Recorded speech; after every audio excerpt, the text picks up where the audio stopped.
Irmãos amados, boa noite, graça e paz. Quero convidá-los a abrirem a Sagrada Escritura no Evangelho de João, capítulo 18, versículos de 12 a 27. Evangelho de João, capítulo de número 18, versículos de 12 a 27. Temos visto já desde a manhã acerca desse processo de captura do Senhor Jesus Cristo. E finalizamos logo pela manhã, quando notamos que, ao passo que Pedro se munia de uma espada, Jesus, por sua vez, tomava o cálice da ira do Pai, em razão dos nossos pecados. Verso de número 11 do capítulo 18. Mas Jesus disse a Pedro: guarde a espada na bainha. Por acaso não beberei o cálice que o Pai me deu? Então, pela manhã, nós concluímos com esse versículo. Pedro havia decepado a orelha de um servo chamado Malco. Jesus então tomou a orelha desse homem e a devolveu, o curando daquele incidente.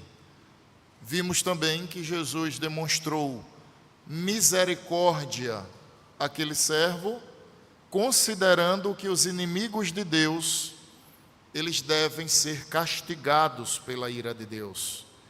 No entanto, naquele momento, o que Jesus fez foi livrar Malco do seu merecimento.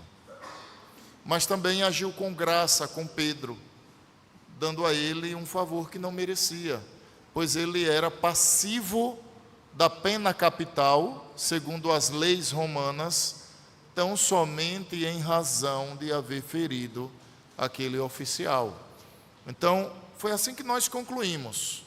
Pedro munido de uma espada, mas Jesus pronto para beber o cálice da ira de Deus. Porque cálice na Bíblia, muitas vezes ele tem um sentido de amargor. E para Jesus, aquele era um momento difícil, tanto o é que a sua oração foi: Pai, se queres, passa de mim este cálice, ou seja, o cálice da tua ira, no entanto, seja feita a tua vontade. E sabemos que o resultado de tudo isso foi que Jesus tomou o cálice da ira de Deus em nosso favor.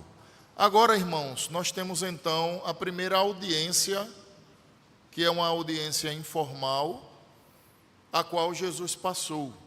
Então vocês vão observar que o versículo de número 12 do capítulo 18 do Evangelho de João diz assim: assim a escolta, o comandante e os guardas dos judeus prenderam Jesus e o amarraram. Então o levaram primeiramente a Anás, sogro de Caifás, sumo sacerdote daquele ano. Ora, Caifás era quem havia declarado aos judeus ser conveniente morrer um homem pelo povo. Essa primeira audiência do Senhor Jesus, ela é informal, porque na verdade há uma série de princípios legais que estão sendo afrontados aqui. Por exemplo, era necessário que primeiro as testemunhas fossem ouvidas antes do suposto réu. Mas nós vamos observar aqui que Anás, que era sogro de Caifás, ou seja, Anás, embora tivesse sido sumo sacerdote, e a lei judaica determinava que o sumo sacerdote, ele era vitalício, ou seja, ele iria até a morte, Anás, ele foi destituído pelo Império Romano e foi posto no lugar dele o seu genro, Caifás. Então, essa atitude de Anás aqui, ela é ilegal. Não há legalidade nisso. Por quê?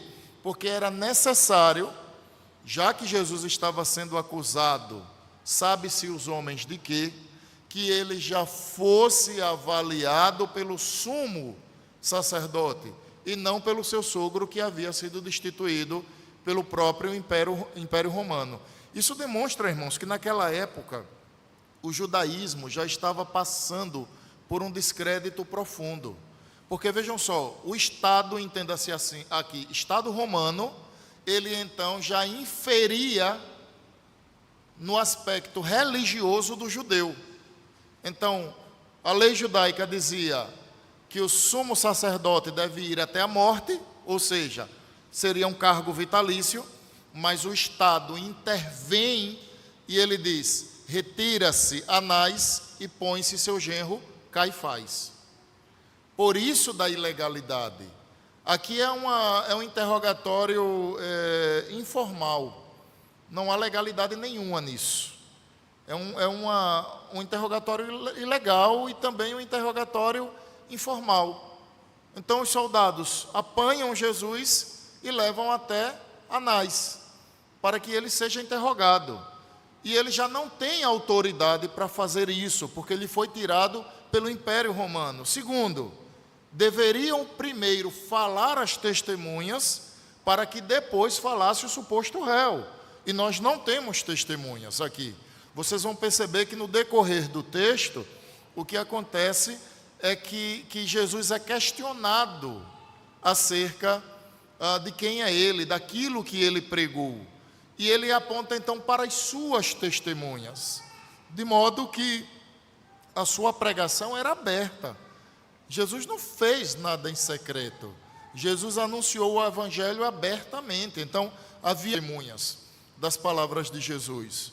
Por que não citar, por exemplo, o capítulo 6 do Evangelho de João, que uma grande multidão o seguia e depois se voltou contra ele, afirmando que dura eram as suas palavras. E essa mesma multidão, então, passou a abandonar o Senhor. Ele se volta para os seus e os questiona: vocês também querem me abandonar? Então, essa mesma multidão era a multidão da multiplicação dos pães e peixes.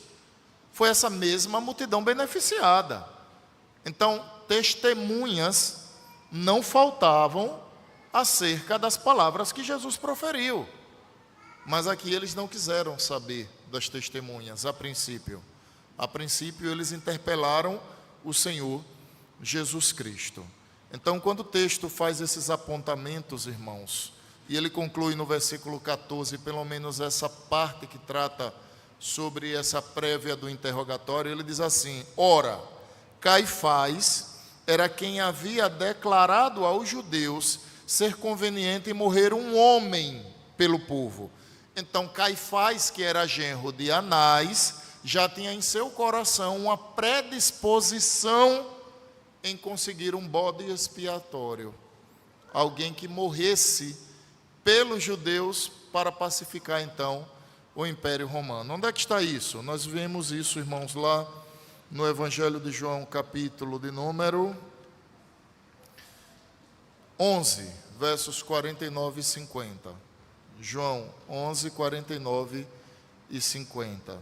Diz assim o texto sagrado: mas um deles, Caifás, que era sumo sacerdote naquele ano, advertiu-os, dizendo: vocês não sabem nada, nem entendem que é melhor para vocês que morra um só homem pelo povo e que não venha a perecer toda a nação.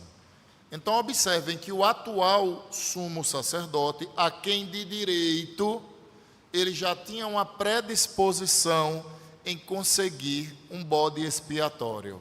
E esse homem então apareceu. Quem era ele?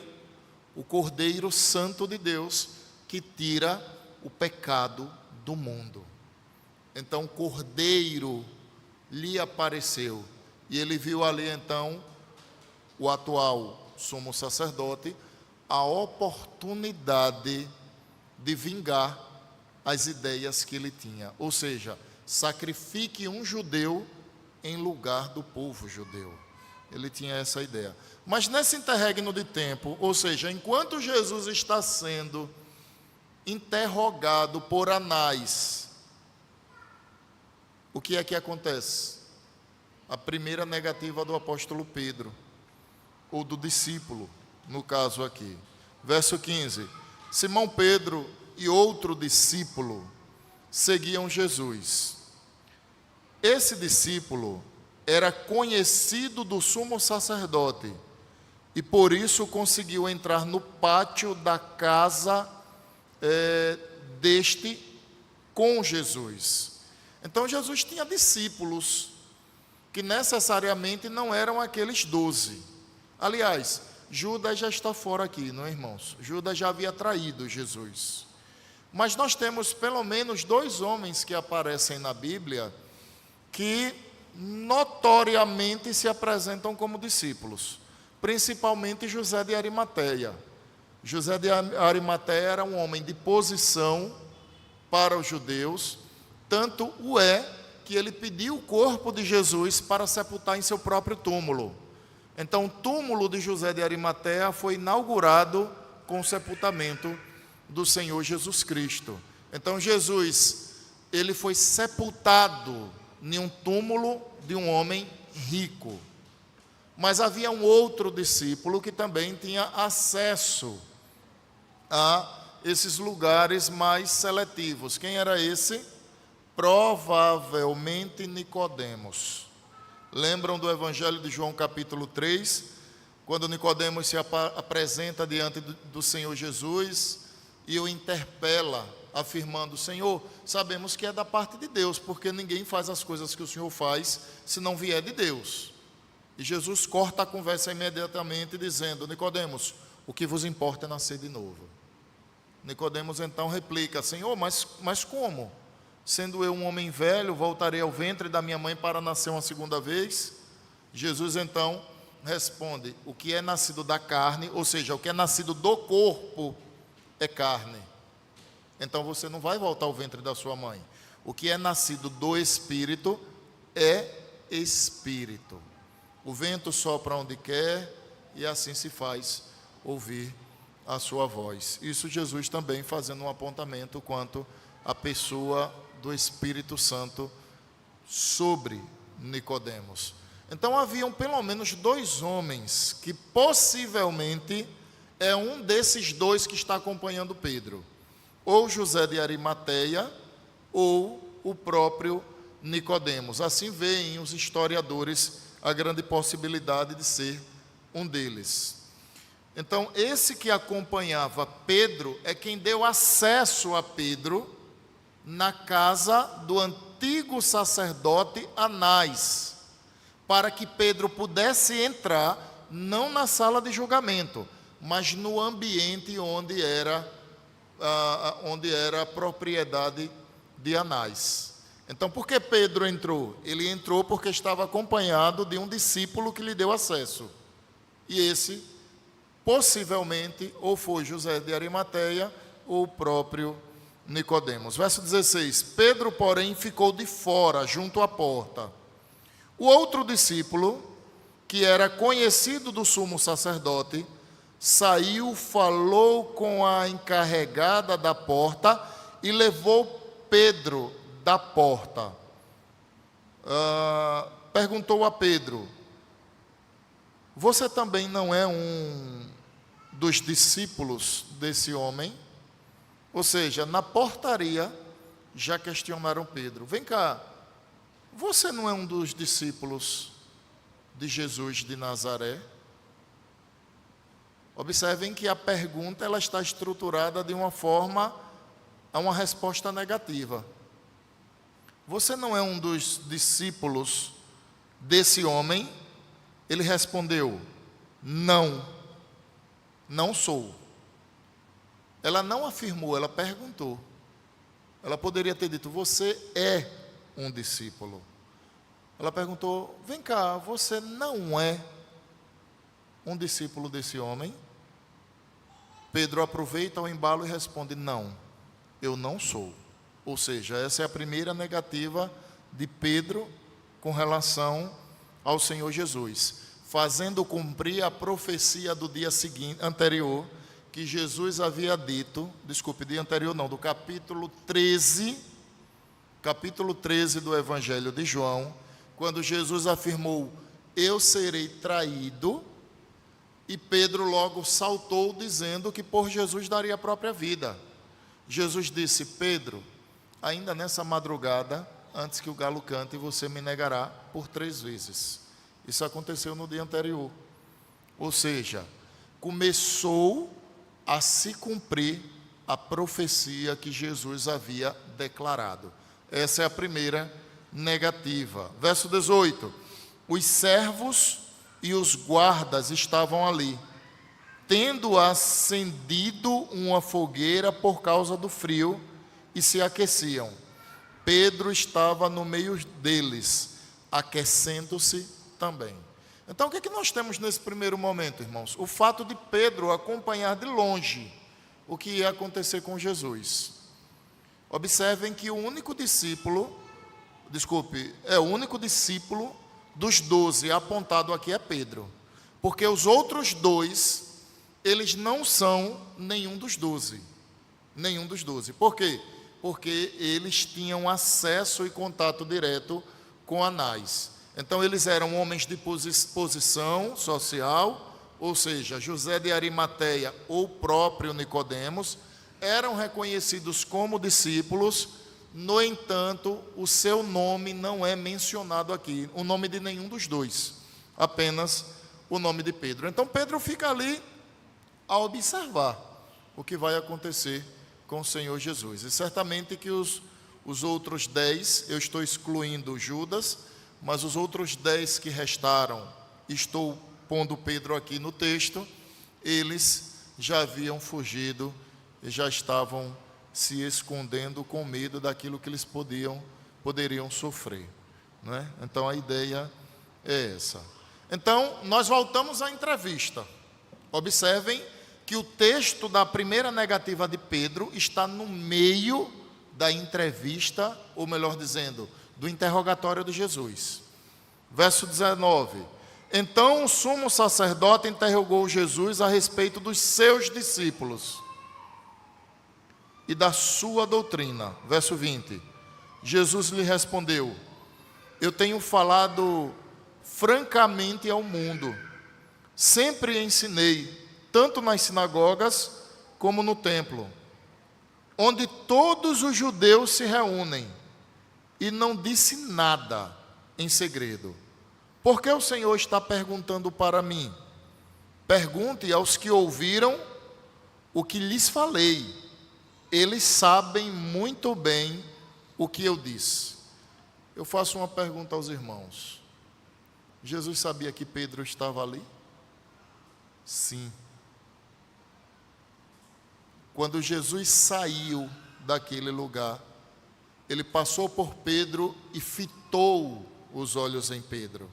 Mas esse momento é posterior e não está registrado aqui, está registrado nos outros evangelhos. E Pedro foi tomado de angústia, porque isso acontece depois do cantar do galo. Então, quando Jesus passa, ele fala com o olhar. E Pedro, então, se deprime em seu pecado, porque ele se lembrou daquilo que o Senhor havia falado na noite anterior. Mas onde é que eu quero chegar?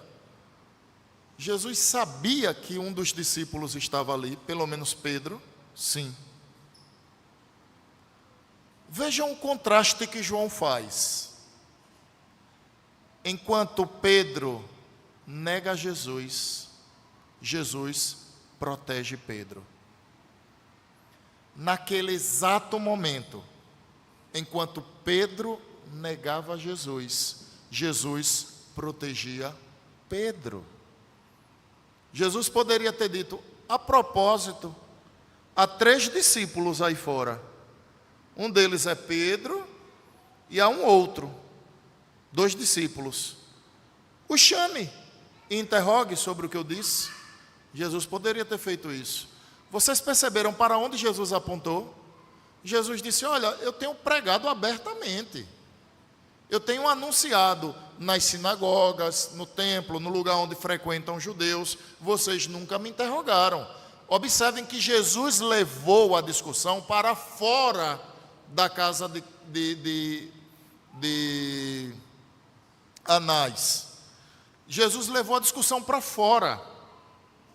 Enquanto ele está sendo interrogado ali, adstrito à casa de Anás, ele tem próximo a ele discípulos. O que é que ele faz naquele exato momento? Ele protege Pedro, fazendo cumprir aquilo que a palavra de Deus diz, que Deus acolhe os seus filhos da mesma forma que uma galinha acolhe os seus pintinhos na sombra das suas asas. Olha a palavra de Deus se cumprindo. Pedro não merece, mas ele recebeu a proteção. Salmo 91. O que é que Deus faz? Deus guarda os seus à sombra das suas asas. Então, no exato momento que Pedro negava Jesus, Pedro expunha Jesus, Jesus guardava e protegia Pedro. Eu quero tirar uma aplicação desse momento, irmãos. E eu quero começar essa aplicação com a seguinte frase: aguce os seus ouvidos. Abre aspas. Até quando nós somos infiéis, vírgula, Deus continua cuidando e nos guardando de todo o mal.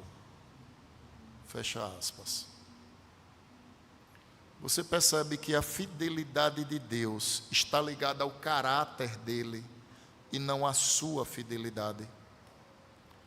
Porque se Deus fosse lhe retribuir conforme a sua fidelidade, você seria um dos homens mais desgraçados desse mundo. Se Deus for recompensar a cada um conforme as suas obras, tristes homens seremos. Porque por vezes as nossas obras fracassam. Por vezes o que não deveríamos fazer, fazemos. E o que deveríamos evitar, aliás, o que deveríamos fazer, não fazemos. E o que deveria ser evitado, nós nos abraçamos. Você que rouba a Deus, está passando fome? Não, né? Mesmo em meio à fidelidade, ele continua sendo generoso, não? Continua. Eu sei que ele continua. Você que muitas vezes envergonha o nome de Deus, você já foi envergonhado por isso? Parece que Deus tem sido muito paciente conosco. Você que muitas vezes nega Cristo, quando você nega a sua fé, quantas vezes você sofreu uma pena vexatória por isso? Me parece que nunca. Fruto de um Deus que é fiel. Mas cuidado, porque a fidelidade dele começa pelo seu caráter. Deus é fiel a ele. E essa é a sorte da nossa vida. Essa é a sorte da nossa vida. Porque o fato dele não negar a si mesmo é a garantia da nossa salvação. É a garantia da nossa guarda. É a garantia da nossa paz. O fato dele ser fiel a ele mesmo é o que nos assegura que ele vai nos guardar até nos momentos que fraquejamos. Então, irmãos, não somos nós, fazendo uma analogia, que seguramos na mão de Deus. É Ele quem segura nas nossas mãos e nos guia, nos dirige. Naquele exato momento, Pedro estava sendo infiel e Jesus estava guardando a vida de Pedro. Talvez você nunca tenha percebido, mas constantemente isso acontece conosco. Quantas vezes somos infiéis ao Senhor? Quantas vezes, irmãos, nós nos apropriamos do nome de Deus e o envergonhamos. Declaramos a nossa fé, a nossa crença, declaramos o nosso Salvador, até a nossa denominação, com tanto orgulho que o fazemos, mas no dia a dia não vivemos como homens eleitos pelo Senhor e verdadeiramente salvos. Como eu disse pela manhã, muitas vezes nós confessamos pecados, inclusive que não nos arrependemos. Usamos o nome de Jesus para pedir perdão, mas pedir perdão de pecados que não nos arrependemos. Ou seja, nos apropriamos do nome do Senhor em vão. Nós o negamos, nós pronunciamos inadequadamente. Quantas orações são feitas que não glorificam a Deus? E nós, mais uma vez, usando o nome do Senhor em vão, afirmamos, em nome de Jesus. Nós oramos pedindo o que não é interesse de Cristo, mas usamos o nome de Cristo. Ou seja, nós negamos a beleza do Cristo, que é santo e glorioso, que é o nosso Redentor. Quantas vezes, irmãos, temos a oportunidade de evangelizar pessoas ao nosso redor,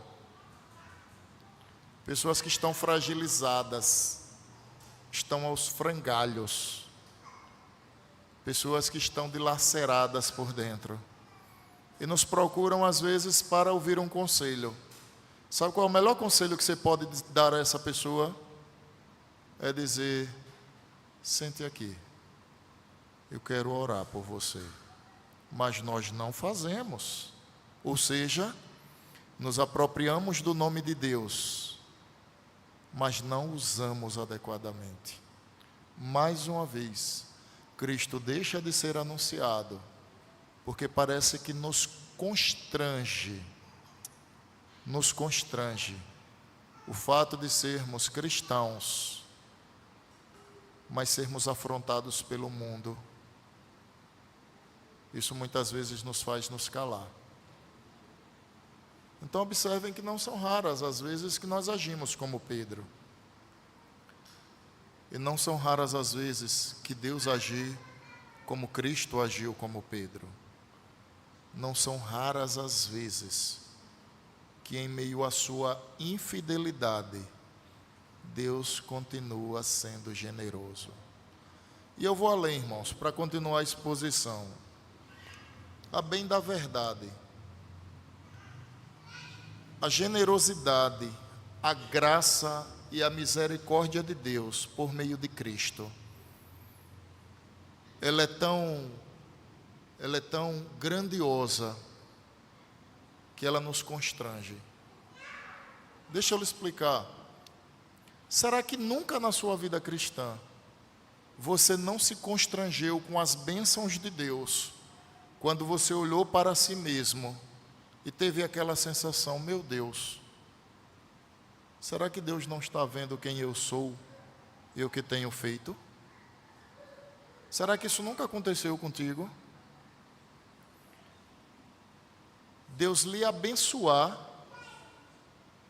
quando você notadamente sabe que merecia o inverso.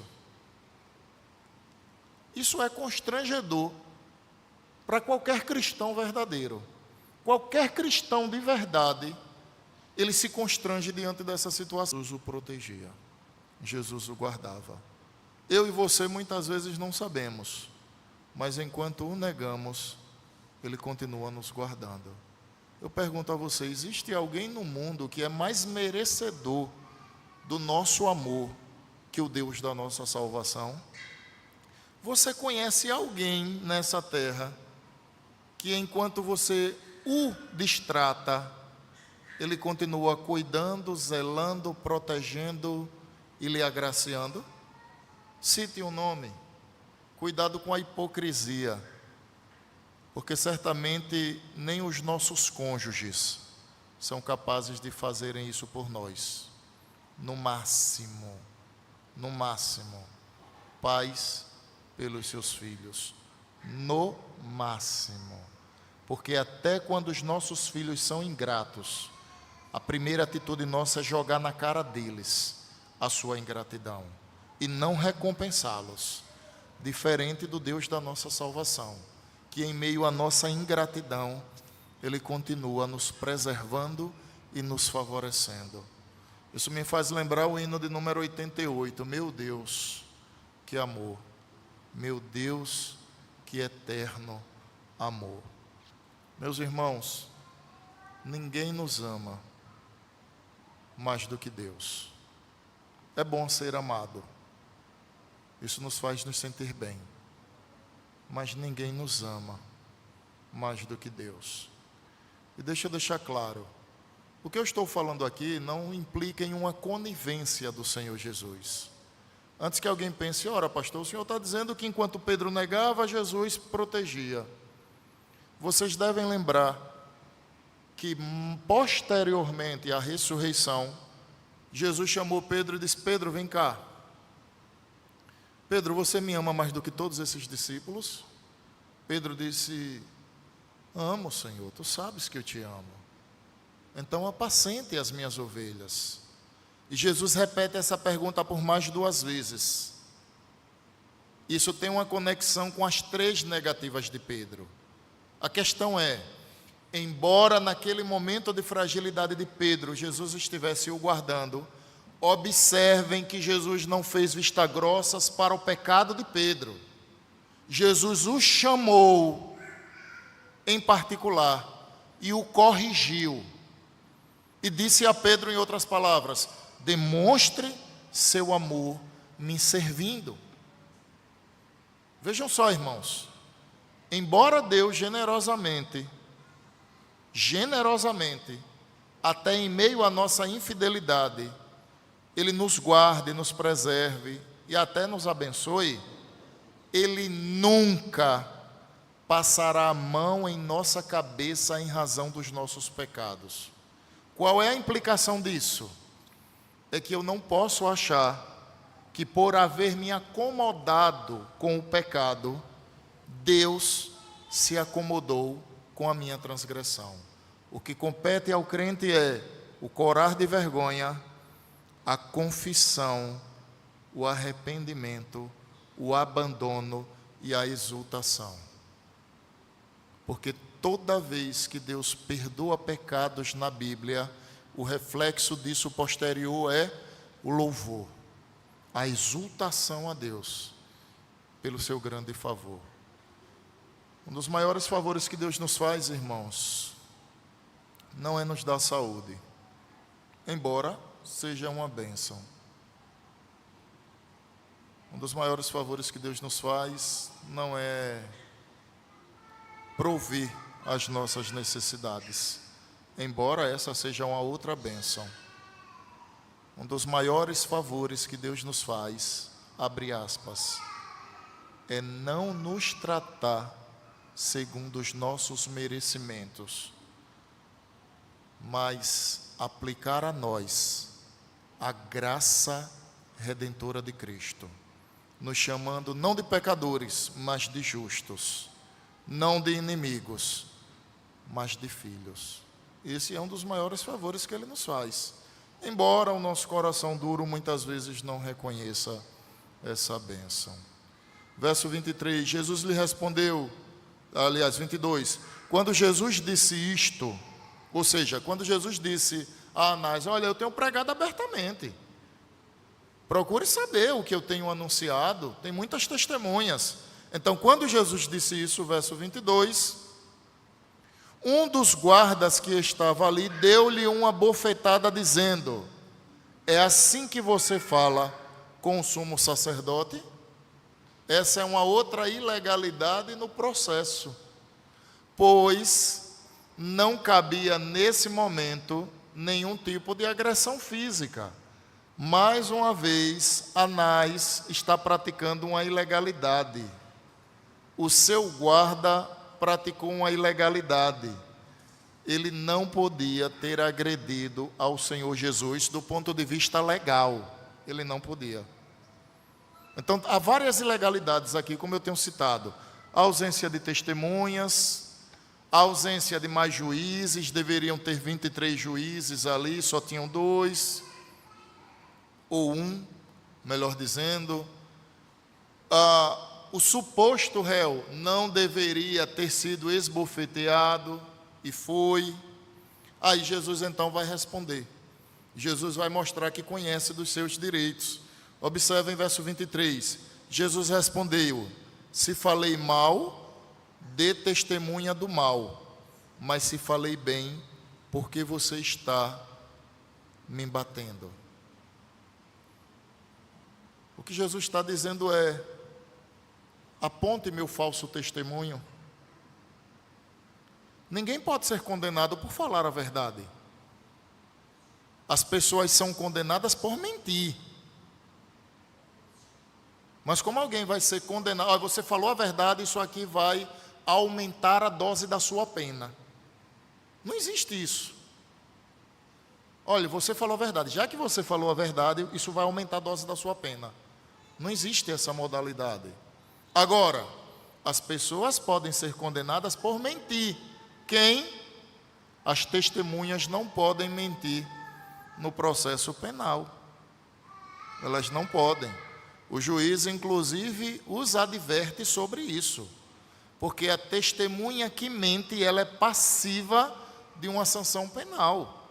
O réu pode até mentir. Não é que ele deve. Mas o direito entende que ele está no afã da defesa. Então ele está lutando para se defender. Mas a testemunha, qual razão ela tem para mentir?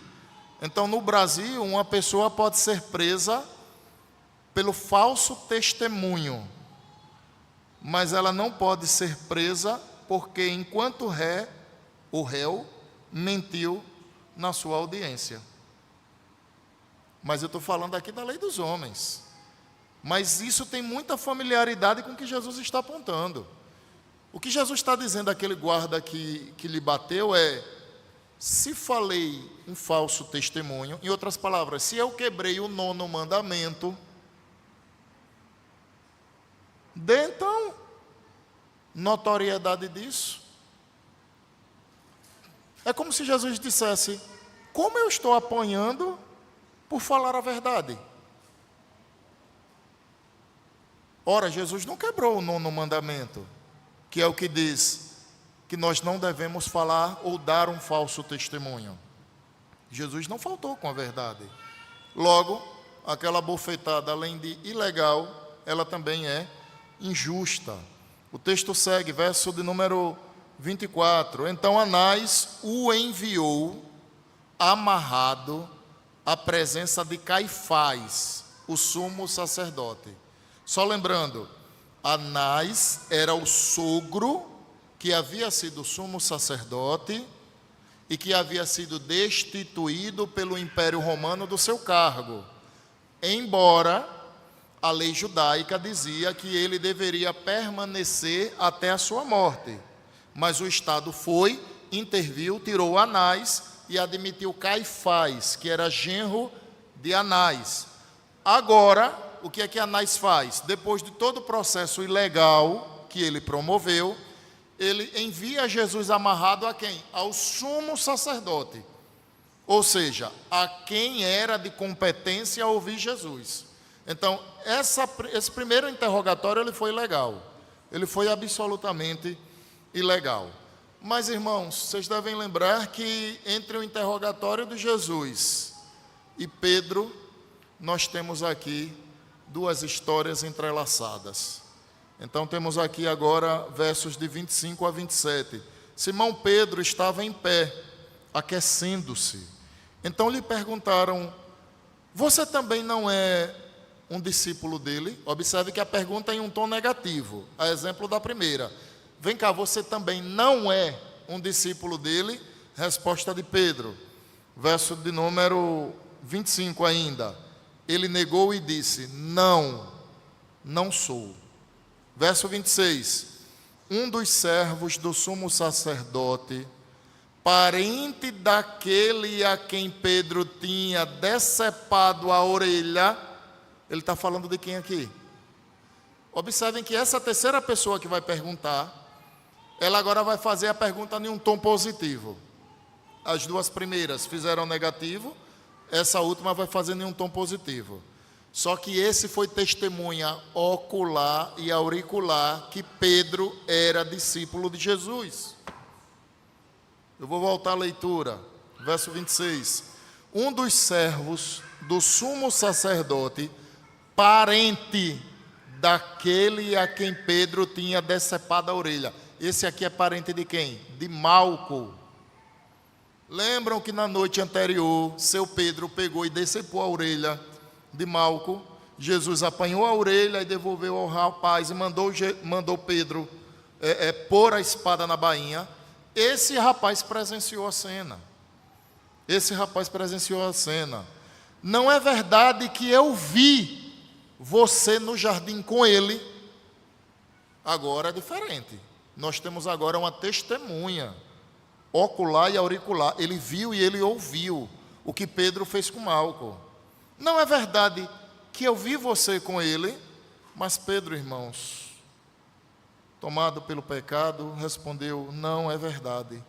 Não é verdade que eu... Desculpe, Pedro respondeu, verso 27, de novo, Pedro negou. E no mesmo instante, o galo cantou. A Bíblia diz lá em Gênesis, capítulo 1, que Deus deu poderes a Adão.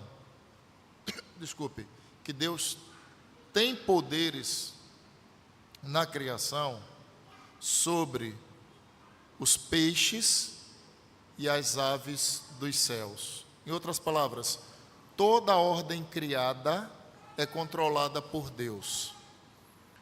Quando o galo ia cantar, Jesus havia predito no capítulo de número 13. Depois que Pedro negasse 3 vezes, Deus faria o galo cantar. E o galo cantou. E veio à memória de Pedro, então, todo aquilo que foi dito pelo Senhor. E que ele, por sua vez, desprezou.